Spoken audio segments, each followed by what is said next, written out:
Well, I worked in museums for my career. I started out as a teenager going to museums and enjoying them greatly. And for me, museums were wonderful because you can walk into a museum and you can go anywhere in time and anywhere in the world. You can visit with great artists.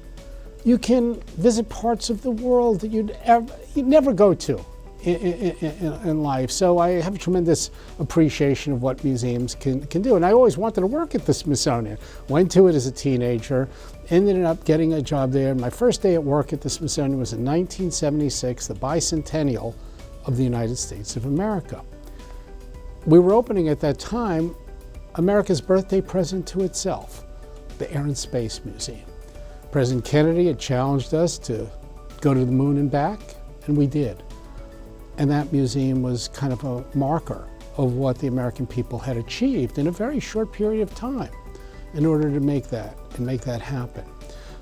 So I loved working at when I got to work at the Smithsonian and moved up, had increasing responsibilities.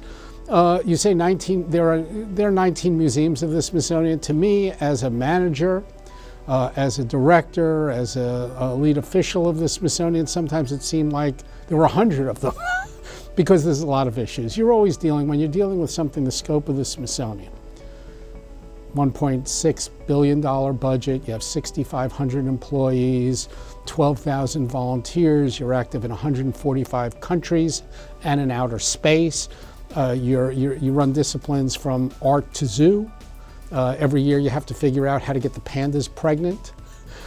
You're always dealing with issues that range from the budgetary, of securing the money that will make the institution work, to assuring the intellectual integrity of the place, to making sure that visitors, we get 30 million people a year at the Smithsonian, you're always concerned about their safety and security. And you're concerned about your impact on the country, the other countries, and the various communities and constituents you deal with. It's a big job. I have to say I loved it and I enjoyed it. I always think of the working for the Smithsonian Institution like that as really public service, where you're serving a public good. And I do believe museums are a great place to learn. They're a safe space. They're a place when people come together. And they're places where we celebrate our achievements. So I've helped build a few new national museums, and in doing that, I think I've fostered our work around the world. Some people don't know the range of what the Smithsonian does. So, sometimes when we see the museums, we see the tip of the iceberg. So when you think about, we run the zoo, we run a conservation biology institute. Part of that is dealing with saving species that are endangered, species like the pandas, but many others. And when we work on that, we're working on how do we preserve the planet and the environment so these species too can prosper. As a side part of our research, we learn about the threats, for example, to species survival. So one of the things we do at the Smithsonian that people are not aware of is we have all sorts of diseases, viruses, that are borne by wildlife, that are at the zoo, that are in the wild, that our researchers study. Those viruses come into contact with domestic animals, then human populations. Think of AIDS, think of Zika, think of West Nile, all these diseases. Well, one would never imagine that actually the Smithsonian is doing work on those diseases. The answer is yes.